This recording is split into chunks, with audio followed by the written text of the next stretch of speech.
말씀은 요한복음 14장 23절로 24절 말씀 보시겠습니다. 요한복음 14장 23절로 24절 말씀입니다.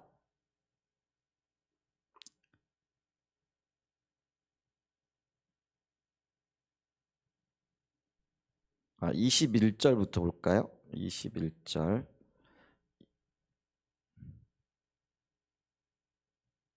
21절부터 보겠습니다. 시작. 나의 계명을 지키는 자라야 나를 사랑하는 자니 나를 사랑하는 자는 내 아버지께 사랑을 받을 것이요 나도 그를 사랑하여 그에게 나를 나타내리라. 한 줄만 보죠. 한 구절만 보도록 하겠습니다. 네, 오늘 이 말씀을 가지고요, 하나님을 사랑하는 것과 순종이라는 주제를 가지고 좀 말씀을 나누기를 원합니다. 주일날 아침에 우리는 우리의 신앙의 가장 중요한 요소들을 지금 다루고 있는데, 가장 중요한 요소 중에 하나가 하나님을 아는 것이죠. 하나님을 안다라고 얘기했을 때 하나님을 이론적으로 또 그분에 관해서 아는 것이 아니라 그분을 실질적으로 아는 것, 또 그분과 경험적으로 아는 것, 그래서 이거를 지적으로, 영적으로, 도덕적으로, 경험적으로 아는 것이라 이렇게 말씀을 드렸죠. 우리가 이렇게 하나님을 알게 되어질 때에 하나님을 진정으로 믿을 수 있게 되어지고요, 또 다른 한편으로는 이렇게 하나님을 알게 되어질 때 하나님 그분을 사랑할 수 있게 되어지는 거죠. 자, 이걸 토대로 또 하나의 우리의 신앙적인 중요한 요소는 하나님을 사랑하는 것이다라고 말씀을 드렸는데, 하나님을 사랑하는 것에 있어서의 의미는 다른 것이 아니라 하나님을 사랑하되 그분을 유일한 사랑으로 사랑한다라는 그런 의미입니다. 유일하다라는 건 다른 말로 얘기하면 가장 우선적으로 사랑한다라는 그런 의미죠. 그 얘기는 하나님을 사랑할 수도 있고 다른 것을 사랑할 수도 있다라는 거잖아요. 예를 들면은 하나님 사랑한다 하면서 하나님을 사랑하는 하나님의 백성들이 돈도 사랑하고 또 명예도 사랑하고 또 다른 어떤 것들을 사랑할 수 있죠. 근데 그거는 하나님을 사랑하는 것이 아니라라는 거죠. 그랬을 때 우리가 하나님을 사랑하는 것의 성경적인 의미는 하나님을 사랑하되 그분을 유일하게 사랑하는 거죠. 유일하게 사랑한다라는 건 다른 말로 얘기하면 가장 우선적으로 하나님을 사랑하는 것, 이게 바로 하나님을 사랑하는 성경적인 의미다. 지난 주간에 우리가 이 부분을 다루었습니다. 자, 그러면 오늘 우리는 이제 하나님을 사랑하는 것과 순종의 관계를 좀 보게 될 텐데요. 하나님을 사랑한다 이렇게 말하면은 그 사랑하는 것의 한 표현이 하나님에 대하여 혹은 하나님의 말씀에 대하여 순종하는 것으로 나타나는 것이죠. 그래서 이 사랑하는 것과 순종에는 굉장히 밀접한 관계가 있다라는 것이죠. 몇 성경 구절들을 좀 살펴보면은요, 요한복음 14장 15절에 보면은 너희가 나를 사랑하면 나의 계명을 지키리라 이렇게 말씀하고 계시고요. 또 14절 21절에 보면 우리가 읽은 본문으로 나의 계명을 지키는 자라야 나를 사랑하는 자니 나를 사랑하는 자는 내 아버지께 사랑을 받을 것이요 나도 그를 사랑하여 그에게 나를 나타내리라. 23절과 24절 말씀에도 보면은요, 예수께서 대답하여 이르시되 사람이 나를 사랑하면 내 말을 지키리니 내 아버지께서 그를 사랑하실 것이요 우리가 그에게 가서 거처를 그와 함께하리라. 나를 사랑하지 아니하는 자는 내 말을 지키지 아니하나니 너희가 듣는 말은 내 말이 아니요 나를 보내신 아버지의 말씀이니라. 이렇게 말씀하고 계시죠. 그래서 우리가 이 하나님을 사랑하는 것과 순종의 관계를 보면은 네 가지로 좀 정리를 해볼 수가 있겠는데요. 가장 먼저는 뭐냐면 하나님을 사랑하는 사람은 하나님께 혹은 하나님의 말씀에 순종하게 되어져 있다라는 거죠. 사랑하면 순종한다. 두 번째로는요, 하나님을 사랑하지 않는 사람은 하나님 말씀에 순종하지 않는다. 세 번째로 하나님께 순종하는 사람은 하나님을 사랑한다. 네 번째로요, 하나님께 순종하지 않는 사람은 하나님을 사랑하지 않는 것이다. 이제 이런 관계가 성립이 되어진다라는 것이죠. 자, 우리가 다시 한번 살펴보면은요, 내가 하나님을 사랑하게 되어지면은 당연히 하나님의 말씀에 순종하게 되겠죠. 반면에 하나님을 사랑하지 않는 사람은요, 하나님의 말씀을 소홀히 하거나 무시할 수밖에 없겠죠. 그게 불순종으로 나타난다라는 것이죠. 이걸 거꾸로 얘기하는 겁니다. 그래서 하나님의 말씀에 순종하는 사람은 그 사람이 하나님을 사랑하는 사람이에요. 반면에 하나님께 순종하지 않는 사람은 하나님을 사랑하지 않는 사람이라는 것이죠. 그래서 내가 하나님을 사랑하는 것, 순종의 관계를 보면서 과연 내가 순종의 삶을 살고 있는가, 또 혹은 내가 하나님을 사랑하는가, 그걸 순종을 통해서 드러내고 있는가, 이런 부분들을 좀 살펴볼 수 있는 그런 은혜가 있기를 축복하고요. 우리 하나님을 경험하는 삶이라는 책에서 헨리 블랙가비 목사님은 이 하나님과 순종에 대하여 우리에게 이런 말씀을 좀 몇 가지 들려주고 있는데요. 첫 번째 뭐냐면, 우리는 우리의 전 존재를 다 걸고 하나님을 사랑해야만 한다, 이렇게 얘기를 하고 있고요. 두 번째, 우리는 하나님의 통치권에 완전히 순복해야만 한다. 세 번째로는요, 우리는 하나님을 실질적이고 개인적으로 경험해야만 한다. 이게 사랑과 관련이 된다라는 거죠. 실질적이고 개인적으로 하나님을 경험한다라는 거는 하나님이 인격체이심을 선명하게 인식하는 거죠. 그리고 그 인격체 되신 하나님을 우리의 삶에서 경험하고 누리는 것, 이걸 얘기를 합니다. 네 번째, 우리는 하나님을 완전히 의지해야만 한다. 이렇게 하나님과 순종의 관계를 말하고 있는데, 여기서 굉장히 중요한 단어가 뭐냐면은요, 존재를 다 걸고 혹은 완전히 순복하고 또 실질적이고 개인적인 경험의 관계, 혹은 또 더 나아가 완전히 하나님을 의지해야 된다, 이렇게 얘기를 할 때예요. 이 말에 의미하는 바가 뭐냐면은 하나님을 사랑하되 하나님만 사랑해야 된다라는 걸 이야기하죠. 이걸 좀 쉽게 얘기하면은요, 남녀간의 관계에 있어서 예를 들면 남편이 아내를 사랑한다 하면서 아내를 사랑한다라는 그 말은요, 아내만 사랑하는 것을 얘기하는 거예요. 이 남편이 아내도 사랑하고 다른 사람도 사랑하면은 그게 아내를 사랑하는 걸까요, 아닐까요? 아닌 거죠. 그래서 남편이 아내를 사랑한다, 혹은 아내가 남편을 사랑한다라는 것은 남편은 아내만을 사랑하는 거예요. 그리고 아내가 남편을 사랑한다라는 것은 남편만을 사랑하는 것을 사랑한다라고 이야기를 하는 겁니다. 그죠? 동의가 되시죠? 근데 내가 남편도 사랑하는데 어떻게 사랑이 이렇게 비좁을 수 있겠느냐? 그래서 다른 사람도 사랑하고 그러면서 내가 남편을 사랑한다라고 말하면은 그건 사랑이 아니라라는 것이죠. 그러면서 우리가 하나님 사랑한다 그러면서 하나님만 사랑해야지 다른 것도 사랑하고 또 걸쳐서 사랑하게 되어지면은 이게 사랑이 아니라는 것을 우리가 인식해야 된다라는 것이죠. 그러면서 우리가 그리스도인들이 주님 사랑한다 하면서 세상 명예도 사랑하고 부도 사랑하고 또 다른 어떤 환경적인 요인들도 관심을 가지고 사랑한다, 그러면은 하나님을 사랑하는 것이 안 된다라는 것들을 기억해야 됩니다. 그래서 이 하나님을 사랑한다라는 것에 있어서 가장 중요한 것이 유일하게 하나님을 사랑하는 거라 그랬고요. 이렇게 유일하게 하나님을 사랑하게 되어지면은 그 하나님을 사랑하는 표현이 순종으로 나타난다라는 거예요. 근데 그 순종이 뭐에 대한 순종이냐면은요, 결국은 말씀에 대한 순종이라는 거죠. 그래서 말씀을 순종한다라는 건 다른 말로는 그 말씀을 존중한다, 이렇게 무게감 있게 받아들이고 그리고 그 말씀에 대해서 자기의 모든 것을 거는 것과 관련이 되어진다라는 것이죠. 자, 그랬을 때 우리가 이 순종과 관련하여 굉장히 중요한 요소 중에 하나가 뭐냐면은요, 이 그 선별적인 순종은 순종이 아니라라는 것들을 봐야 된다라는 거죠. 선별적인 순종이라는 게 뭐예요? 그러니까 골라서 순종하는 것을 의미합니다. 우리가 과일도 선별한다 그러잖아요.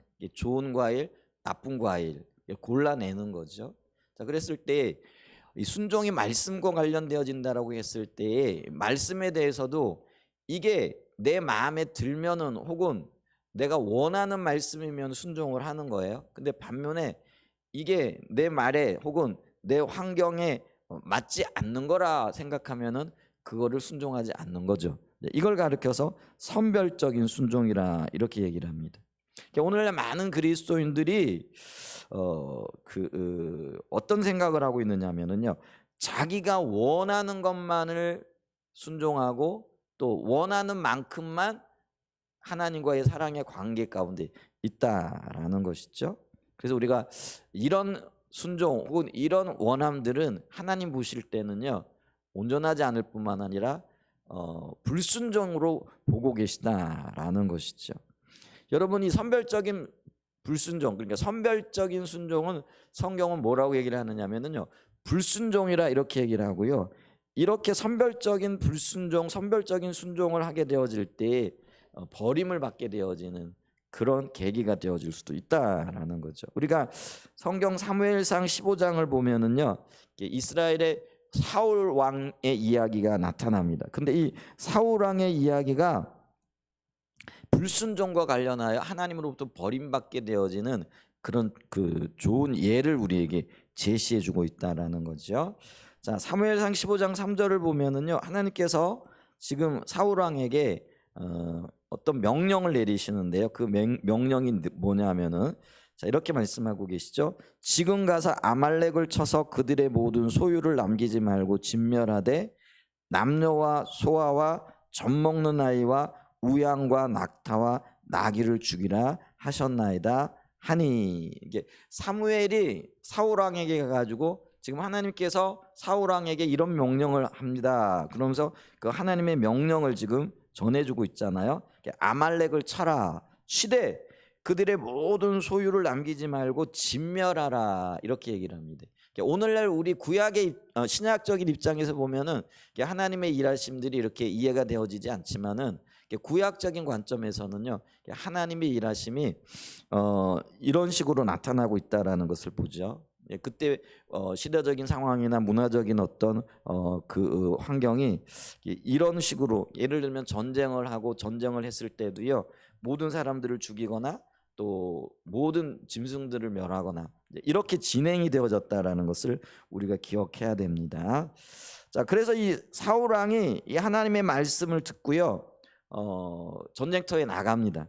그리고 하나님이 주시는 은혜로 이 아말렉 사람들을 쳐서 전쟁에서 이기게 되어지는 거죠. 그게 8절과 9절에 나타납니다.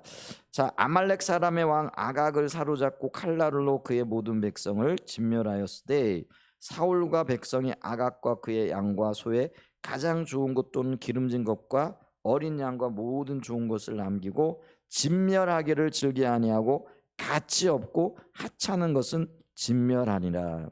자, 명령에 순종해 가지고요, 전쟁을 벌였어요. 하나님이 이기게 하셨어요. 그래서 모든 백성을 죽였어요. 그런데 그 모든 백성을 대표하는 아말렉의 왕이었던 아각을 죽이지 아니하고 살려둡니다. 또 9절에 보게 되면은요, 모든 짐승들을 진멸하였는데 가치 없고 하찮은 것들은 진멸하였다, 이렇게 얘기를 합니다. 그런데 여기 보면은 가장 좋은 것과 또는 기름진 것과 어린 양과 모든 좋은 것을 남겼다, 이렇게 이야기를 하고 있는 것을 보죠. 근데 우리 15장 3절 말씀에 봤을 때 하나님은 뭐라고 명령하셨죠? 모든 것들을 진멸하라, 이렇게 이야기를 합니다. 근데 사울은 이 명령을 듣고도 진멸하되 그 중에 아각 왕을 살려뒀고요, 진멸하되 좋은 것들은 죽이지 아니하고 살려두었던 것을 이렇게 봅니다. 자, 그리고 난 다음에 13절에 보니까요, 사무엘이 사울에게 가니까, 자, 읽어보면 이렇습니다. 사무엘이 사울에게 이른즉 사울이 그에게 이르되 원하건대 당신은 여호와께 복을 받으소서, 내가 여호와의 명령을 행하였나이다 하니, 이렇게 얘기를 하는 거죠. 자, 우리가 객관적으로 봤을 때 사울 왕은 하나님의 명령에 온전히 순종했나요? 아니면은 자기 임의대로 순종했나요? 이걸 임의대로 순종한 것을 선별적인 순종이라 이렇게 얘기를 하거든요. 그런데 사울 왕은 지금 와서 뭐라고 얘기를 하고 있느냐면은 내가 여호와의 명령을 다 행하였나이다, 이렇게 지금 사무엘에게 보고를 하고 있는 모습을 우리가 볼 수 있죠. 자, 그런데 이런 사울의 행동에 대하여 성경에 보면은요 10절과 11절에 뭐라고 얘기를 하고 있느냐면은 여호와의 말씀이 사무엘에게 임하니라 이르시되 내가 사울을 왕으로 세운 것을 후회하노니 그가 돌이켜서 나를 따르지 아니하며 내 명령을 행하지 아니하였음이니라 하신지라 사무엘이 근심하여 온 밤을 여호와께 부르짖으니라. 그러니까 사무엘이 사울을 찾아오기 전에 하나님께서 사무엘에게 임하셔서 뭐라고 말씀하셨느냐면 사울 왕이 내 명령을 어겼다라는 거죠. 순종하지 않았다라는 거죠. 그래서 하나님이 사울을 왕으로 삼으신 것을 후회하신다라고 이렇게 말씀하는 거죠. 그래서 이것 때문에 사무엘이 밤잠을 자지 못하고 사울을 위하여 기도하고 근심하고 어떻게 이 일을 처리할까 이렇게 고심했던 것을 보죠. 그런데 이런 고심을 가지고 온 사무엘에게 사울은요 자기 마음의 생각을 이야기하는데 내가 하나님의 모든 명령을 다 지켜 행했습니다 이렇게 얘기를 하는 거죠. 자, 이럴 때 하나님께서 보시는 하나님의 관점과 사울이 생각하는 사울의 관점이 지금 다른 것을 보죠. 자, 그러면 하나님의 관점과 사울의 관점이 부딪히게 되어졌을 때 어느 것이 옳고 무엇이 옳은가라는 거죠. 이것을 우리가 분명히 알고 있어야 됩니다. 다른 말로 얘기하면은요 하나님의 말씀과 내 계획, 내 생각이 부딪히게 되어질 때 과연 무엇이 옳은가, 무엇이 그런가 하는 것을 분명히 우리가 인식하고 있어야 된다라는 것이죠. 자, 제가 물어보겠습니다. 지금 하나님의 관점과 사울의 생각이 달라요. 하나님은 사울이 순종하지 않았다라고 얘기하고 있고 사울은 내가 하나님의 말씀을 따라서 모든 것을 지켰습니다 이렇게 말하고 있어요. 이게 하나님의 말씀과 사울의 이야기가 지금 달라요. 그러면은 우리는 이 말씀 속에서 누구의 견해가 옳고 또 누구의 말씀이 기준이 되어져야 된다라는 그 분명한 기준이 있어야 되는데 이 경우에 우리는 어떤 해답을 찾아야 되느냐라는 것이죠. 자, 누가 옳고 누가 기준이 되어지는 거죠? 하나님의 말씀과 하나님의 그 기준이 우리의 기준이 되어져야 된다라는 거죠. 그럼 하나님은 옳고요, 지금 사울은 틀린 거예요. 우리가 그걸 기억해야 합니다. 자, 그러면 이게 우리의 삶 속에서도 적용이 되어져야 된다라는 거죠. 때로는 하나님이 말씀하시는데 우리는 우리의 환경과 우리의 생각을 보면 이거는 불합리한 것 같아, 이거는 잘 맞지가 않아, 그리고 내가 할 수 있는 일도 아니야 라는 생각이 들죠. 그렇기 때문에 우리는 하나님이 말씀하셨음에도 불구하고 말씀대로 안 하고 내 생각대로 내 계획대로 할 때가 많이 있다라는 거죠. 자, 그럼 이 경우에도 우리는 분명히 인식해야 되는데 그게 뭐냐면은요 하나님의 말씀이 옳으세요? 아니면 내 생각이 옳은 거예요? 하나님 말씀이 옳고 하나님의 명령이 옳은 거예요. 그러면은 우리 생각대로 우리 계획대로 한 거는 뭔가 문제가 있다라는 거를 우리가 봐야 된다라는 거죠. 사울도요 분명히 문제가 있었는데 근데 자신은 이게 문제가 있다라는 생각조차도 하고 있지 않죠. 왜냐하면 그는요 대부분의 경우 대부분의 것들을 하나님의 말씀에 순종했기 때문에 그래요. 예를 들면은 하나님께서 아말렉 족속의 모든 짐승들 모든 것들을 진멸하라라고 했을 때에 사울 왕은요 대부분의 짐승들은 잡아 죽였고요 진멸하였습니다. 그런데 좋은 것들, 그들의 자기 생각에 보기에 좋고 그리고 아름다운 몇몇 것들을 남겨둔 거죠. 자, 그랬을 때 사울이 죽인 것이 90%이고 남겨놓은 것이 10%예요. 그러면 사울의 입장에서는 90%를 순종했기 때문에 순종한 거죠. 그런 생각을 할 수 있다라는 거죠. 그래요, 안 그래요? 사울의 입장에서는요 여기 100가지가 있는데 100가지의 명령이 있어요. 근데 90가지는 순종했어요. 근데 10가지는 순종을 하지 못했어요. 그러니까 사울 왕은 어떤 생각을 하느냐면 내가 90가지나 순종했으니까 이건 순종한 거지 하고 순종했다라고 생각을 하는 거예요. 또 예를 들면은요 사울 왕은 아말렉 족속의 모든 사람들을 다 죽이라고 이렇게 말했거든요. 그래서 이스라엘 백성들과 더불어 그 아말렉 족속의 모든 사람들을 다 죽였어요. 그런데 오직 아각 한 사람만 살려놨어요. 그럼 이 경우에는요, 짐승보다도 훨씬 많은 순종이 있었어요. 예를 들면 아말렉 족속 99%를 진멸했단 말이에요. 한 사람만 놔뒀으니까 한 1% 정도만 불순종한 경우가 되어지는 거죠. 자, 그랬을 때에 이 사울의 입장에서는요, 99%를 순종하고 1%를 불순종했기 때문에 자기는 하나님의 말씀에 순종했다라고 생각할까요? 불순종했다라고 생각할까요? 순종했다라고 생각하는 거죠.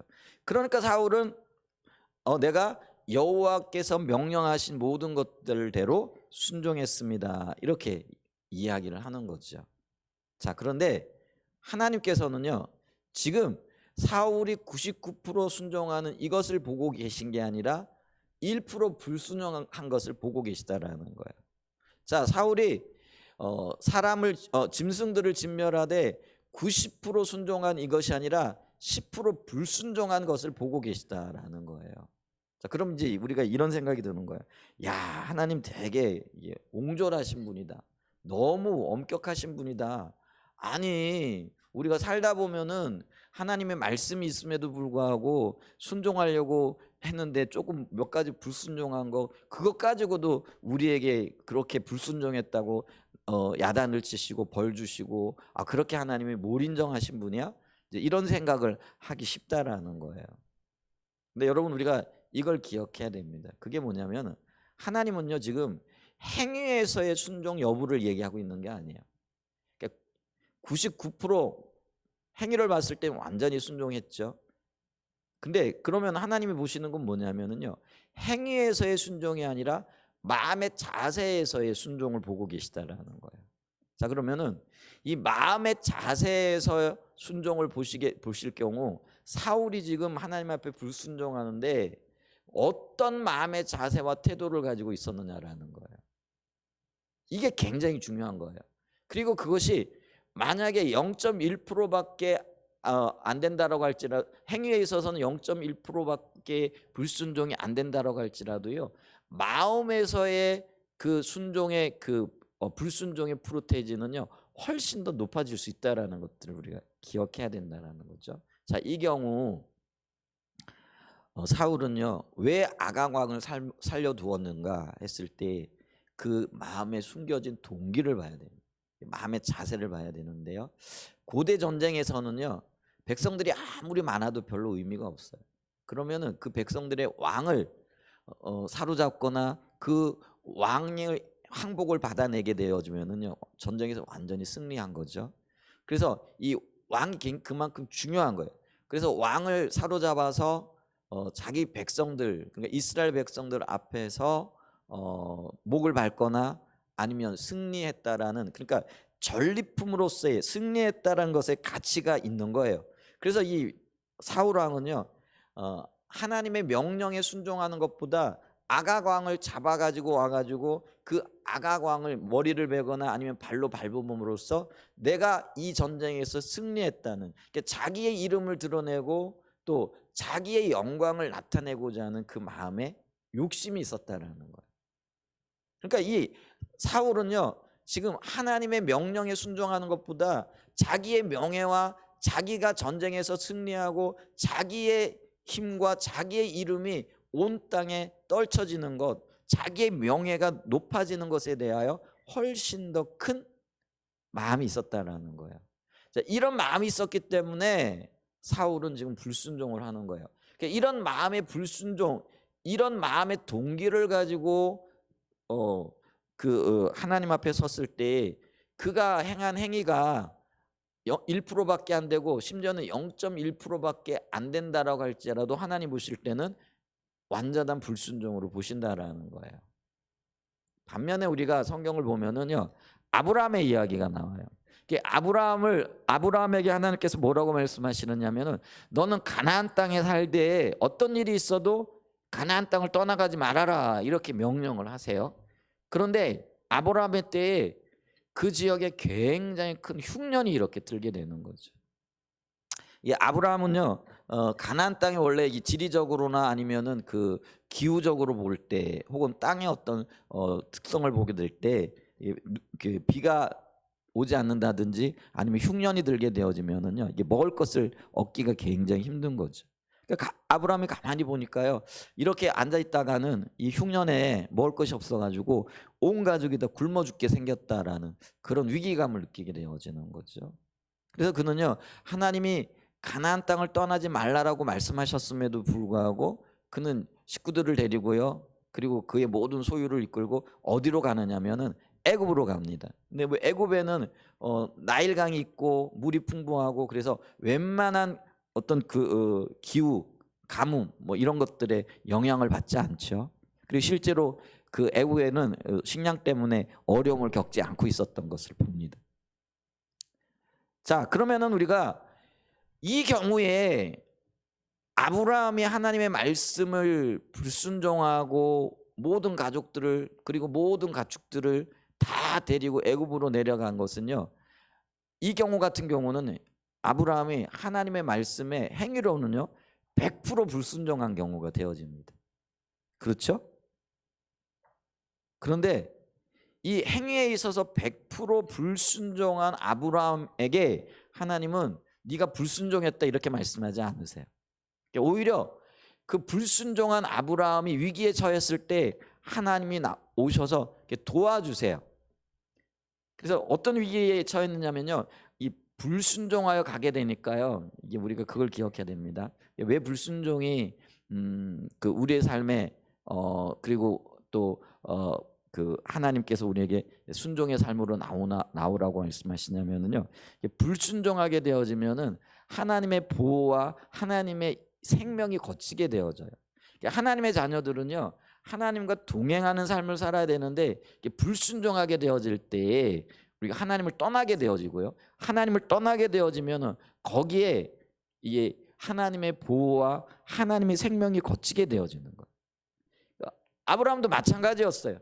불순종하게 되니까요, 지금까지 함께하고 계시던 하나님의 보호가 떠나게 되는 거예요. 이제 그러니까 어떤 일들이 일어나느냐면요, 아브라함의 아내 사라가 굉장히 아름다웠던 것 같아요. 그래서 그 아름답다라는 이야기가 소문이 나고요, 그게 애굽 왕 바로에게까지 들려지게 되는 거죠. 그러니까 이 바로가요 마음에 욕심이 생기게 되는 거죠. 그래서 이 아브라함을 찾아와 가지고요, 이 여인이 누구냐 물었더니 아브라함이 여기 또 이렇게 좀 지혜롭게 잘 대답을 해야 되는데 그냥 자기 위기 때문에 그리고 또 어떤 여러 가지 이유들이 있었겠지만 이 사라를 자기 동생이라고 거짓말을 하죠. 자기 아내라라고 이야기를 한 것이 아니라. 이제 그랬더니 애굽 왕이 잘됐다 그러면서 네 동생 나에게 줘라, 그리고 둘째 이 사라 아내 사라를 빼앗기게 되어진 거죠. 여러분, 이게 사라를 빼앗긴다라는 거는요, 이게 단순한 문제가 아니에요. 왜냐하면 하나님의 약속이 깨지게 생겼다라는 거죠. 근데 그 약속이 뭐였어요? 사라를 통하여 큰 민족을 이루겠다라는 하나님의 굉장한 계획인 거죠. 이 아브라함의 불순종이요, 하나님의 생명이 거치고 생명이 거치니까요, 하나님의 약속까지 깨어지게 되어질 굉장한 위기가 지금 닥친 거죠. 불순종이 불러오는 결과입니다. 자, 그랬더니 이 아브라함이 아마 밤을 새워 기도했을지 모르겠어요. 하나님, 이런 일이 생겼습니다 하고 애통하는 마음으로 기도했을 텐데, 근데 하나님께서 그 밤에 바로 왕을 찾아가시는 거죠. 그러면서 이는 선지자니 아브라함을 가리킵니다. 저에게 어려움을 가져다 주지 말아라. 그리고 그가 그의 아내다. 그러면서 하나님께서 꿈에 나타나셔가지고요, 애굽 왕 바로를 진정시키실 뿐만 아니라 그가 해야 할 일을 가르쳐 주시죠. 자, 그래서 이 애굽 왕 바로가요, 아브라함을 부르다가 너 왜 거짓말했냐? 내 백성들 중에 혹은 여러 사람들이 죄질 뻔하지 않았느냐? 이렇게 책망을 하고요, 오히려 그 사라를 위로하기 위하여 금은보화와 많은 짐승들을 이렇게 줌으로써 아브라함이 거부가 되어졌더라, 이렇게 이야기를 하고 있습니다. 여러분, 이게 상반되거든요. 자, 사울은요 1%밖에 불순종 안 했는데 하나님께서 화를 내시면서 후회하신다. 내가 너를 왕으로 세운 걸 후회하시겠다, 이렇게 말씀하시고요, 또 이게 계기가 되어져서 사울이 버림을 받게 되어지는 계기가 되어집니다. 그런데 아브라함은 100% 불순종했는데 오히려 거부가 되어지는 이런 모순적인 일들이 생기게 되어졌죠. 자, 그랬을 때 여기서 우리가 기억해야 될 게 뭐냐면은요, 이 불순종이, 하나님이 보시는 불순종은 행위에서의 불순종이 아니라 그의 마음의 자세와 태도에서의 불순종이라는 거예요. 자, 아까 사울 왕의 경우는 어떤 마음으로 불순종했는가 말씀드렸죠. 근데 아브라함은요, 하나님의 뜻대로 살고 싶은데 지금 환경을 보니까 이 가뭄 때문에 모든 사람들이 죽게 생긴 거죠. 그래서 이걸 고민하다가 어떻게 할까 봤을 때에 애굽으로 내려가면 살 수 있을 것 같은 거죠. 그러니까 이게 하나님은 가나안 땅에 머물라고 하시는데 그게 약속이었어요. 그런데 애굽 땅에는 지금 현실적으로 먹을 것이 있고 가나안 땅에는 없는 거죠. 그래서 고민하다가 현실적인 것을 찾아 떠나간 거예요. 자, 다시 말씀드린다면 아브라함은 하나님의 말씀대로 살려고 노력하고 애를 쓰고 그리고 있는 힘껏 순종하려고 했지만은 믿음이 약했기 때문에요, 그게 보여지는 것들 때문에 고민을 하다가 어쩔 수 없이 먹을 것을 찾아 떠나간 경우가 되어진 거예요. 그러니까 이 얘기는 뭐냐면요, 믿음이 약했기 때문에 그는 하나님의 약속의 말씀을 붙잡기보다는 세상적인 것들, 세상에 보이는 것들을 찾아가는 경우였다라는 거예요. 그러니까 순종하려고 애를 쓰고 노력하고 힘을 썼는데 그게 안 되어진 거예요. 그러니까 오늘날 우리도 이거예요. 고의적으로 하나님의 말씀을 불순종하는 것과 애를 쓰고 힘을 쓰고 있는 힘을 다 해보지만 안 되는 경우가 있더라는 거예요. 자, 정확하게 얘기하면 이 두 가지 경우라는 거죠. 근데 하나님은요, 그의 마음의 자세에서의 이거를 보고 계신다라는 거죠. 그래서 사울은요, 고의적으로 자기의 명예를 드러내기 위하여 불순종을 했어요. 근데 아브라함은요, 애쓰고 힘을 썼어요. 근데 믿음이 연약하기 때문에 안 되는 거예요. 아직 아브라함의 믿음의 어떤 수준이 여기까지밖에 안 되는 거죠. 그래서 하나님이 아브라함은 보호하시는 거예요.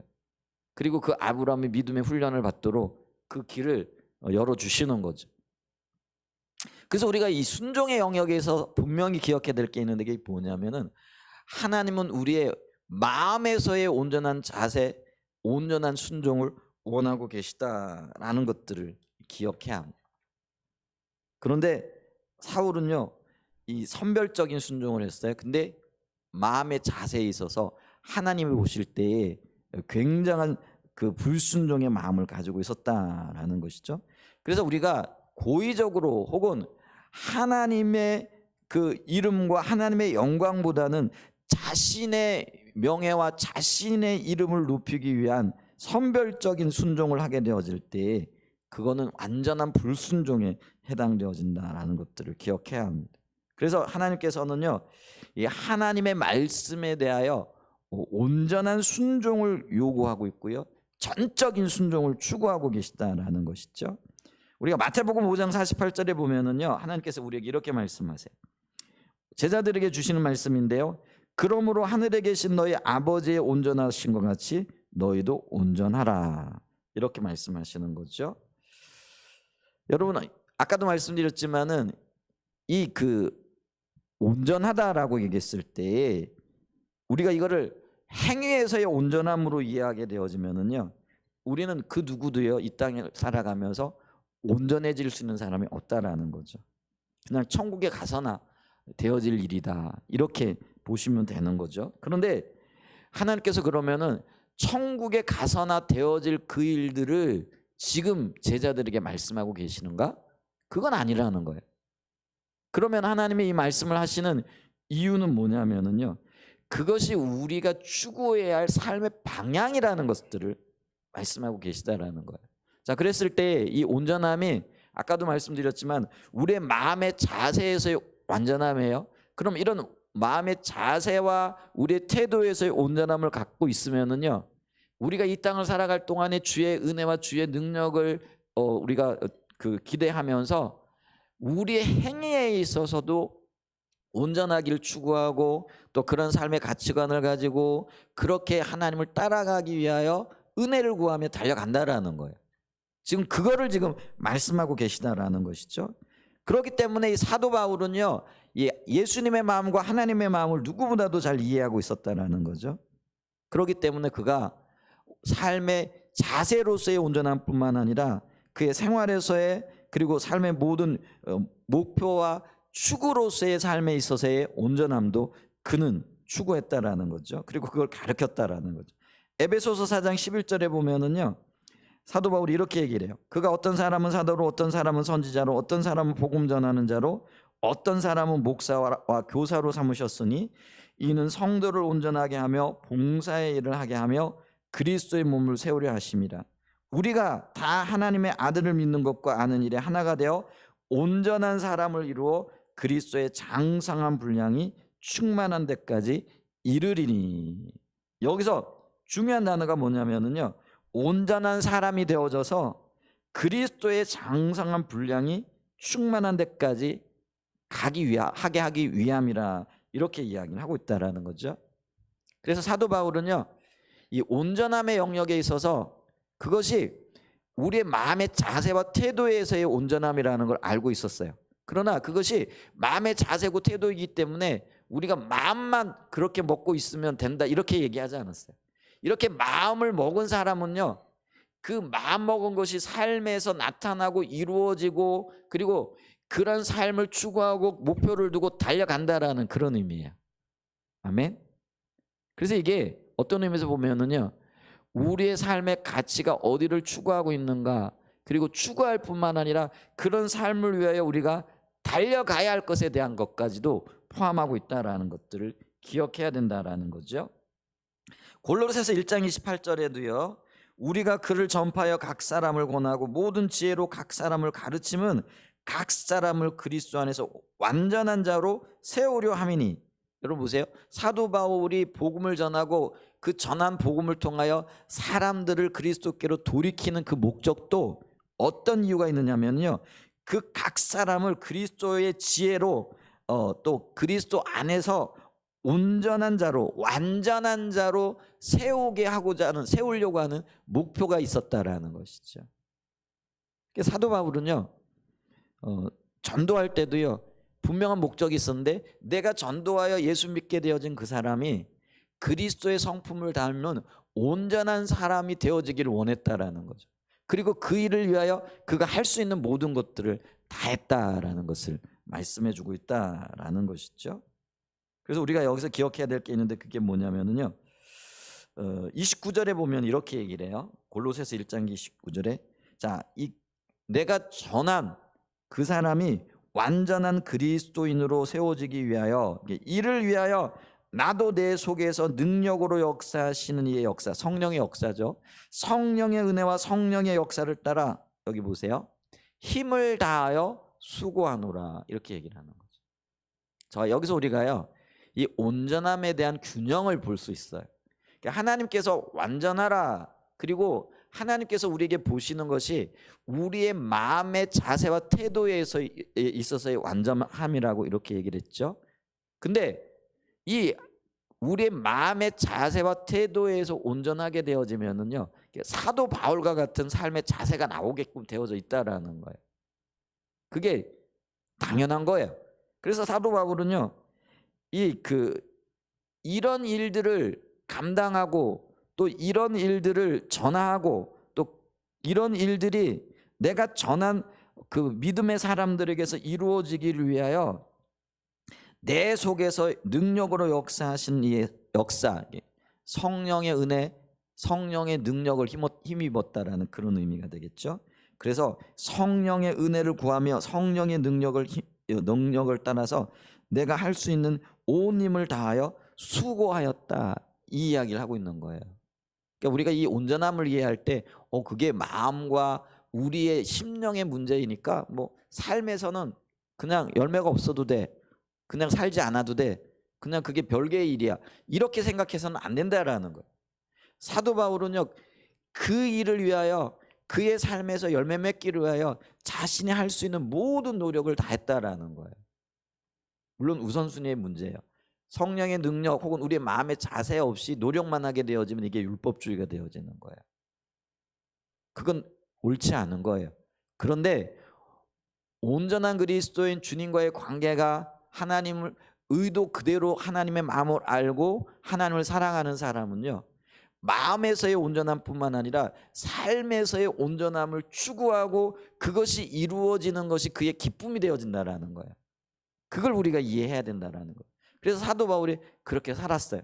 사도 바울은 고린도전서 15장 10절에 보면은요, 많은 수고와 많은 노력을 했죠.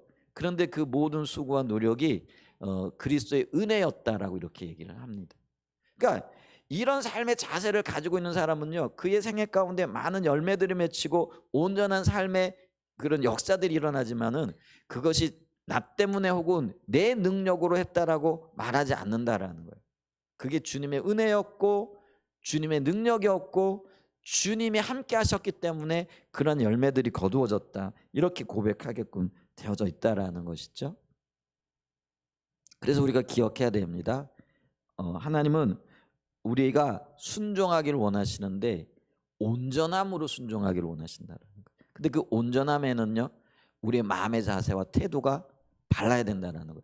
근데 이 마음의 자세와 태도가 바르게 되어지면은요, 삶에 있어서도 우리가 말하는 소위 아름다운 열매들이 맺혀지게끔 되어져 있다라는 것이죠. 그래서 이 온전함을 얘기할 때 이 온전함은 우리의 순종의 삶에서의 온전함이다. 근데 이런 마음의 자세와 태도가 있게 되어지면은요, 우리가 어떤 대가를 지불하더라도 하나님의 인도에 순종합니다. 그리고 하겠다라는 그런 마음의 자세와 태도들, 그리고 그것이 직접적인 순종으로 나타나게끔 되어져 있다라는 것이죠. 그래서 우리가 기억해야 됩니다. 이 순종하기 위하여 올바른 마음의 자세를 우리가 드려야 되는데, 어떤 우리의 마음의 자세가 필요한가 했을 때 그게 바로 산상복음에서 얘기하고 있는 8가지의 마음의 자세와 굉장히 밀접한 관련을 갖게 되어진다라는 거죠. 하나님은 우리에게 그리스도인들이 어떻게 살아야 할 것인가에 대해서 말씀하시는데, 그리고 그것이 복 있는 삶이라고 말씀하시는데, 근데 그 복이 우리의 마음의 자세와 태도와 관련이 있다는 거죠. 그래서 가장 먼저는 우리가 가난한 마음을 가져야 되고 애통하는 자가 되어져야 되고 온유한 자세를 가져야 된다. 그리고 의에 줄이고 목마른 자가 되어져야 되고 긍휼히 여기는 자가 되어져야 되고 마음이 청결한 그런 자가 되어져야 되고 화평케 하는 자가 되어져야 되고 의를 위하여서는 기꺼이 핍박을 받고자 하는 그런 자세가 필요하다, 이렇게 말씀하고 계시잖아요. 자, 이런 마음의 자세를 가지고 우리가 주님의 말씀에 순종해 나가게 되어질 때 그게 온전한 순종이 되어질 수 있다라는 것이죠. 자, 이렇게 순종하게 될 때요, 우리의 삶에 어떤 열매들이 맺혀지는가, 그러니까 우리의 순종을 통하여 이루어내야 될 온전함의 영역이 어떤 것들인가 했을 때 성경은요, 우리의 말에 있어서 온전함으로 열매 맺기를 원하신다라는 거죠.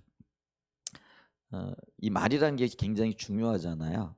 그래서 우리가 예를 들면 뭐 부정적인 말을 한다든지 또 이 비판하는 말을 한다든지 또 이렇게 불신앙의 말을 한다든지, 이게 이제 어떤 면에서는요, 이렇게 그 하나님의 어떤 관점 혹은 하나님의 뜻과는 전혀 상관없는 그런 어떤 것들이 될 텐데, 근데 하나님께서는요, 우리의 말에 있어서 순종의 삶을 통하여 온전해지는 자리로 나가기를 원하고 계시다라는 거죠. 그래서 우리는요, 그 하나님께서 원하시는 말씀들, 하나님께서 원하는 말씀을 하기 위해서는요, 우리의 생각에 있어서 하나님을 알고 하나님의 비전을 발견하고 또 하나님께서 행하기를 원하시는 그 일들을 발견해내야 되는 거죠. 그럴 때 우리가 그 원하시는 하나님의 언어들, 또 비전에 토대한 말들, 또 하나님과의 교제의 결과로 나오는 말들, 이런 말들을 하게 되어지는 거죠. 또 하나님께서는 우리가요, 그 행위에 특별히 이 시대와 관련되어져서 음란과 관련되어져서 우리가 온전해지기를 원하세요. 여러분, 요새 지금 제가 이렇게 보면은요, 세상이 참 이렇게 음란하다, 이런 걸 생각하게 되고 보게 되어져요. 제가 이렇게 음란한 사람인지 속으로는 음란한지 모르겠는데 그건 뭐 우리가 알 수가 없으니까요. 근데 제가 뭐 그렇게 하지는 않아요. 근데 이게 얼마나 많이 이렇게 노출이 되어져 있느냐면은 예를 들면은 우리가 컴퓨터를 이렇게 키거나 이러면은요, 이게 광고하는 거나 이런 것들, 웹툰이나 이런 것들 이렇게 보면은요, 그거는 이제 제가 예를 들면은 요즘은 이제 AI가 이렇게 기반이 되어져서 이런 뭐 알고리즘이 있다면서요. 그래 예를 들면 내가 건강에 대해서 이렇게 관심이 있잖아요.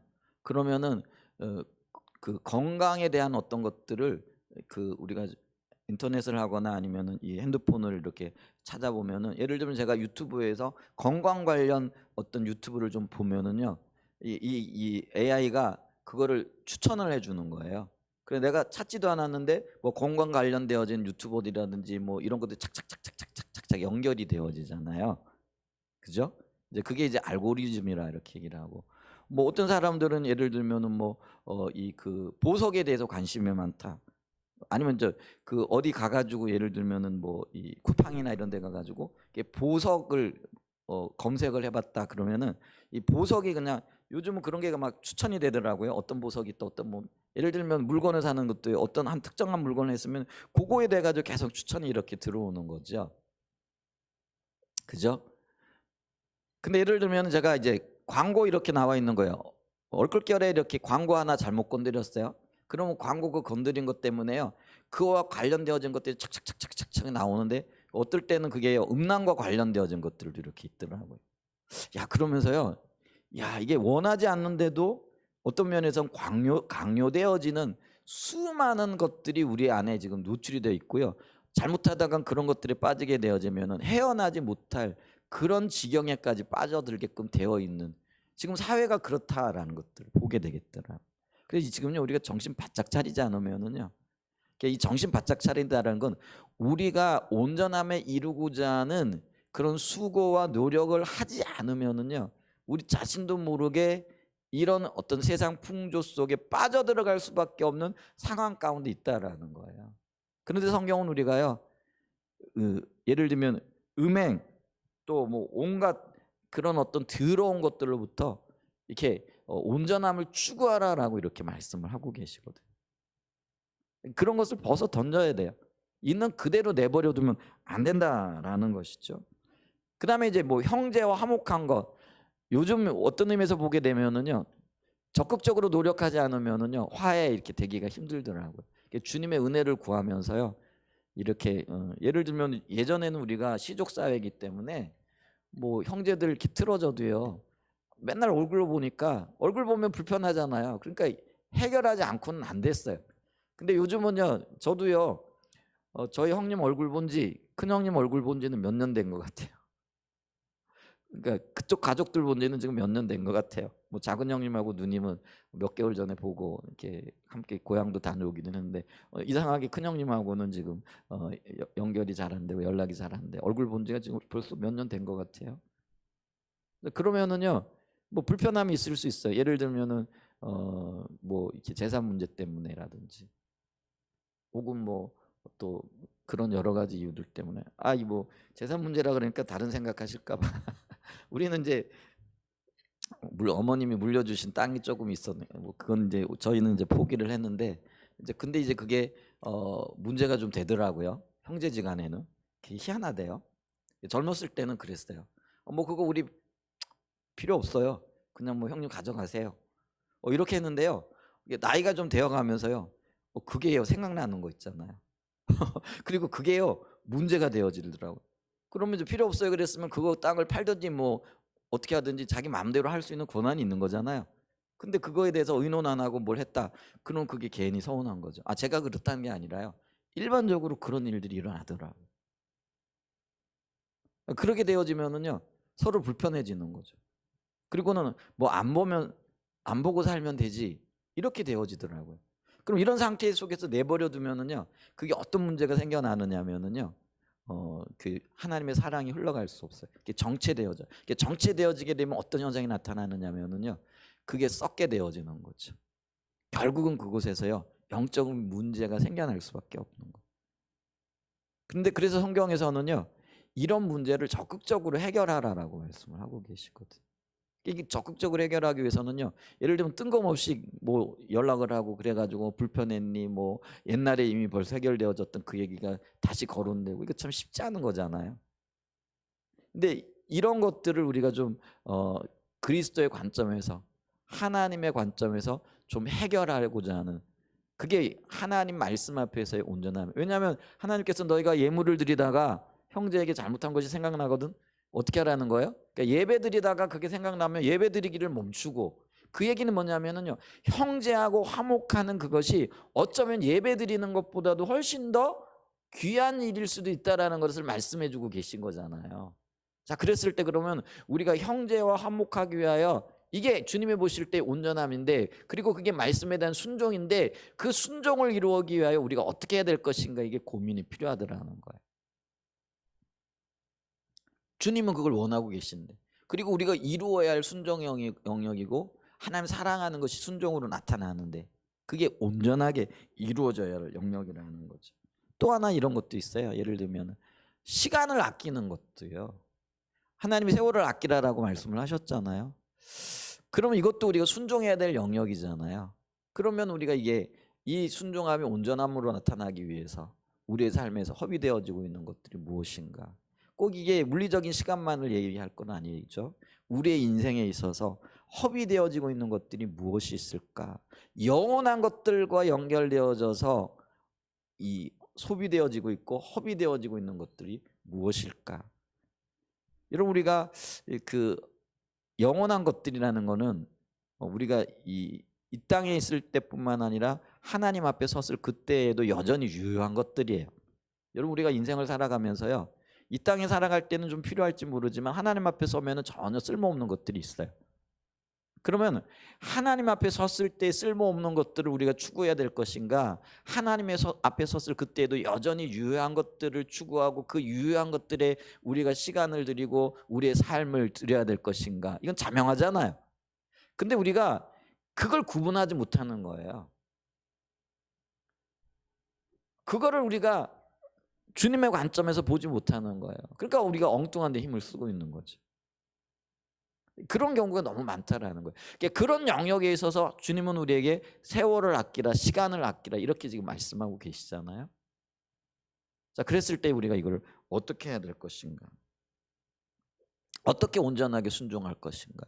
고민할 뿐만 아니라 이런 어떤 우리의 고민의 영역에 있던 것들을 삶에서 열매 맺기 위하여 어쩌면 치열하게 싸워야 되는 거죠. 물론 그게 주님의 은혜 또 성령의 능력이 함께 하셔야만이 그곳에서 우리가 승리할 수 있는 영역이기도 해요. 근데 우리가 이런 부분에 대해서 은혜를 구하고 고심하면서 주님과 함께하는 그 자리에 서야 된다라는 것들이죠. 자, 그러면서 우리가 예수님은요, 이게 옳은 것이다, 이게 하나님의 말씀이다, 또 하나님의 관점에서 옳은 것이다 라고 얘기했을 때는요, 어떤 대가를 지불하고서라도 기꺼이 그 길을 가셨거든요. 우리가 십자가를 지시는 것도 그래요. 십자가를 지시는 거라고 얘기했을 때 우리 입장에서는요, 당연히 뭐 하나님 말씀하셨으니까, 또 예수님이 십자가를 지시기 이 땅에 오셨으니까 그게 당연한 것처럼 느껴질지 모르지만은, 우리 주님의 입장에서 봤을 때 십자가 지는 일이 그게 당연한 건 아니거든요. 그거는 주님의 관점에서 봤을 때는 희생이고요, 자기 포기와 관련되어지는 거잖아요. 그렇죠? 근데 우리 주님은요, 하나님을 사랑하셨거든요. 하나님을 사랑하시니까 그 사랑하는 것이 가장 소중한 거죠.